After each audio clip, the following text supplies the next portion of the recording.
रामायण शब्द का अर्थ है राम की जीवन यात्रा। वाल्मीकि द्वारा रचित संस्कृत महाकाव्य है जिसमें श्री राम की गाथा दी गई है। इसे आदि काव्य कहा जाता है।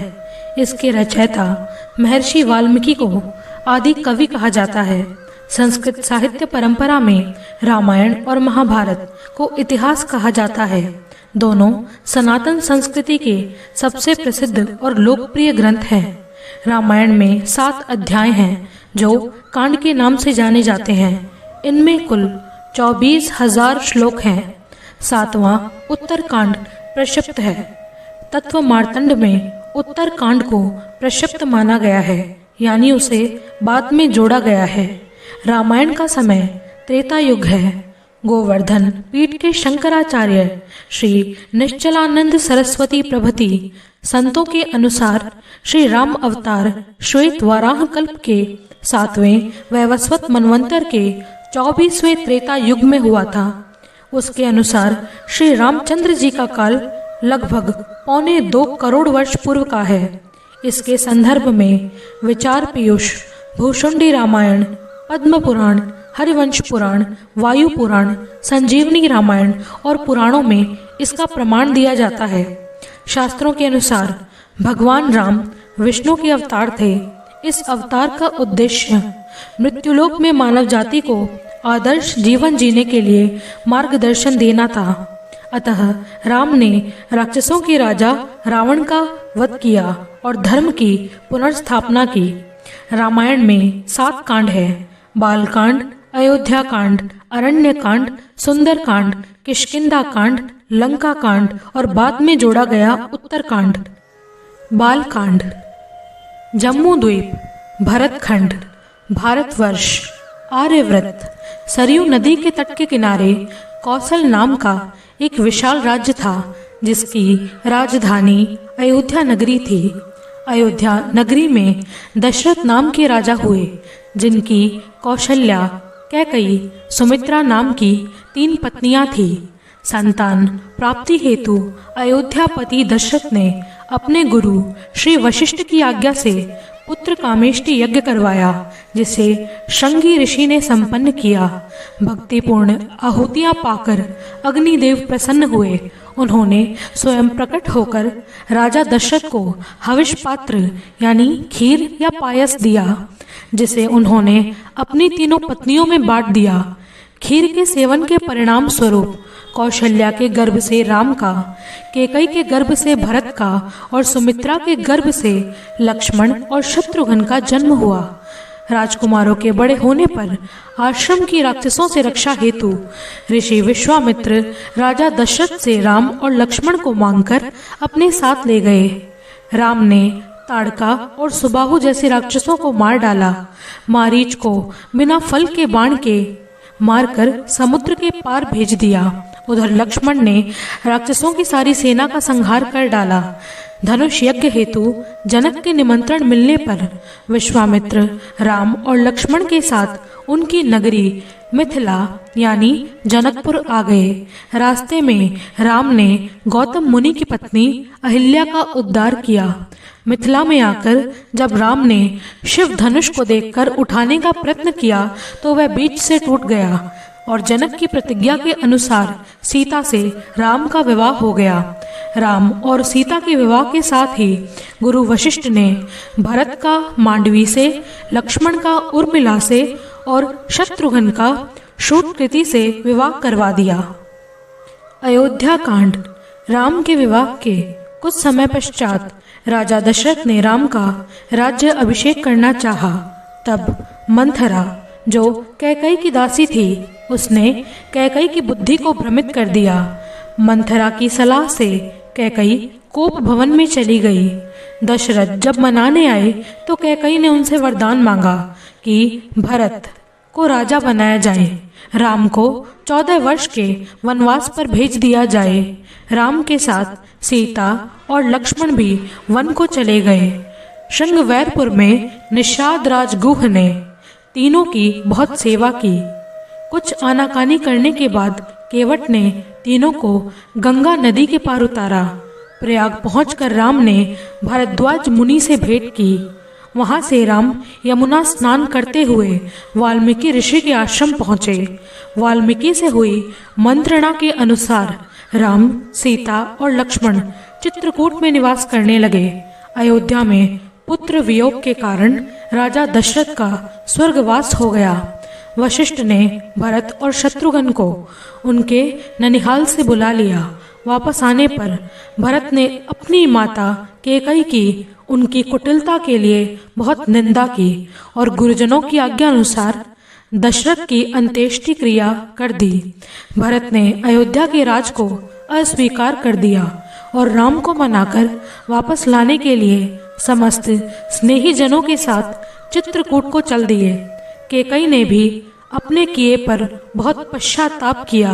भरत तथा उनके सभी लोगों के राम को वापस अयोध्या जाकर राज्य करने का प्रस्ताव रखने के बाद भी पिता की आज्ञा का पालन करने के लिए और रघुवंश की रीति निभाने के लिए राम ने इस प्रस्ताव को अमान्य कर दिया।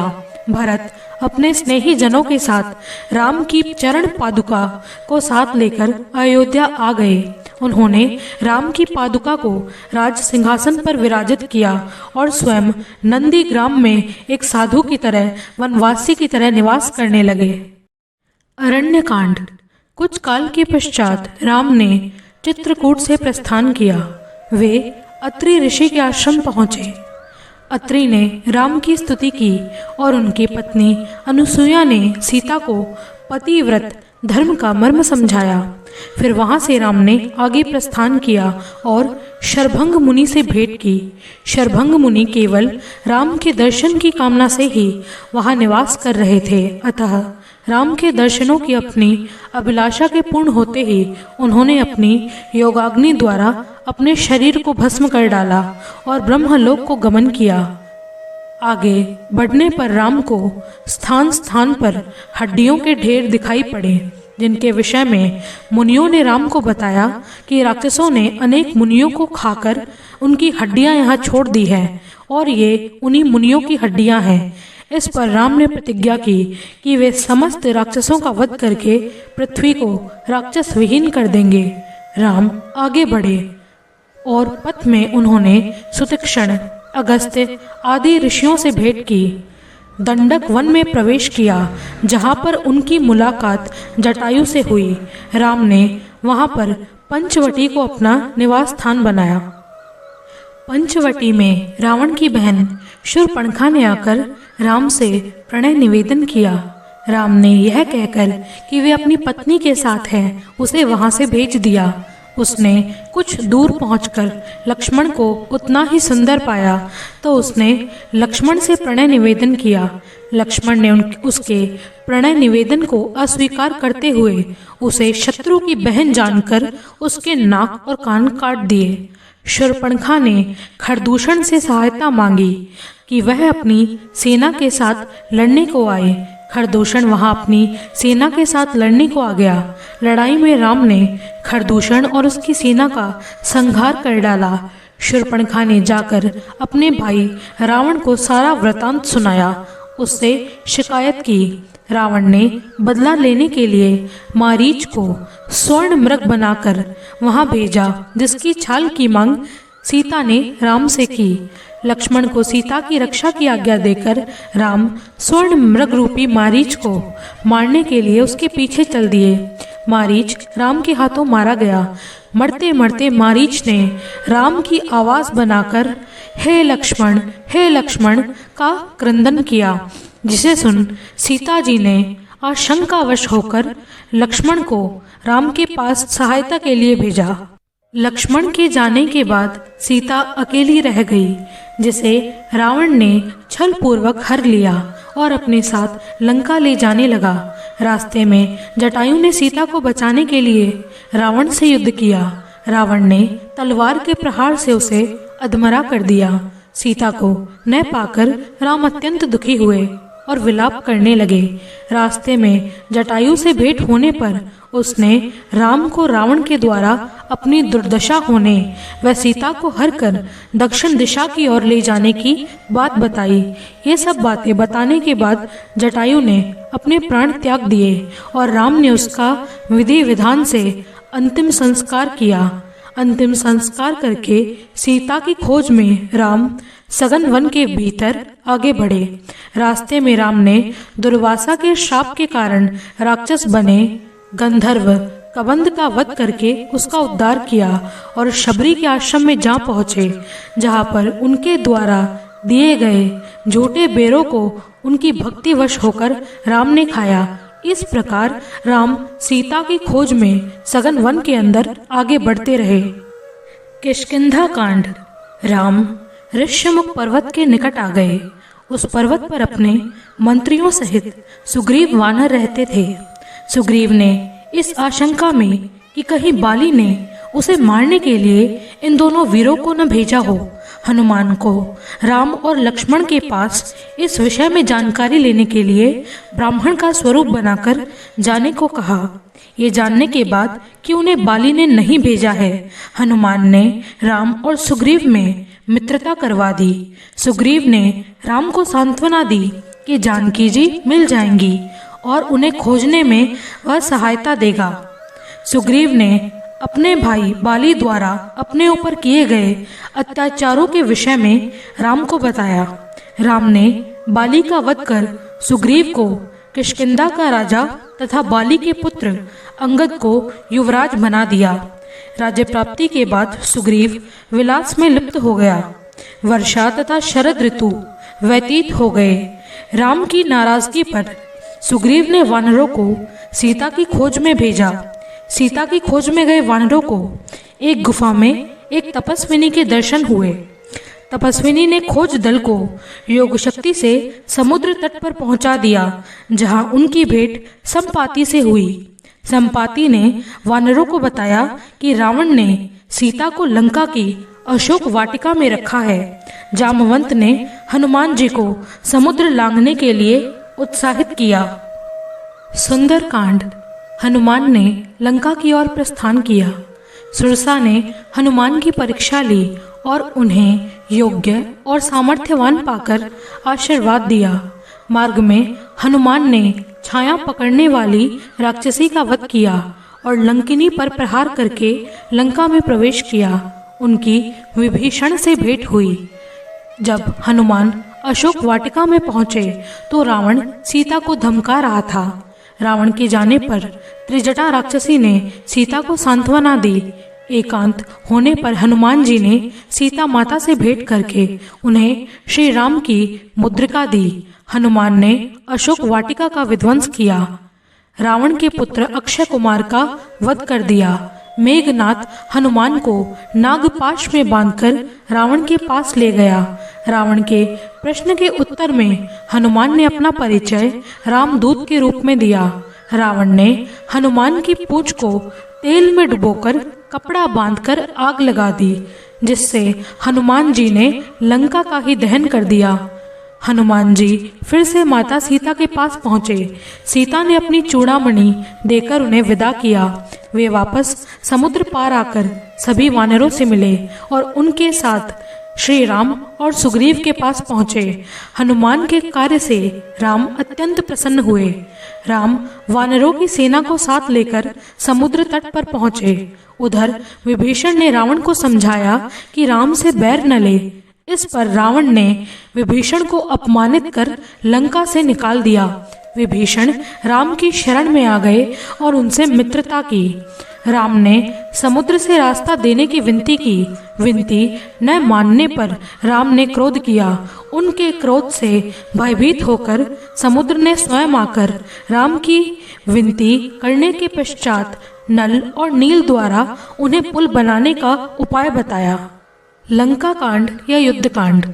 जामवंत के आदेश से नल और नील दोनों भाइयों ने वानर सेना की सहायता से समुद्र पर पुल बांध लिया। श्री राम ने श्री रामेश्वर शिवलिंग की स्थापना की, भगवान शंकर की पूजा की और सेना सहित समुद्र के पार उतर गए। समुद्र के पार जाकर राम ने डेरा डाला।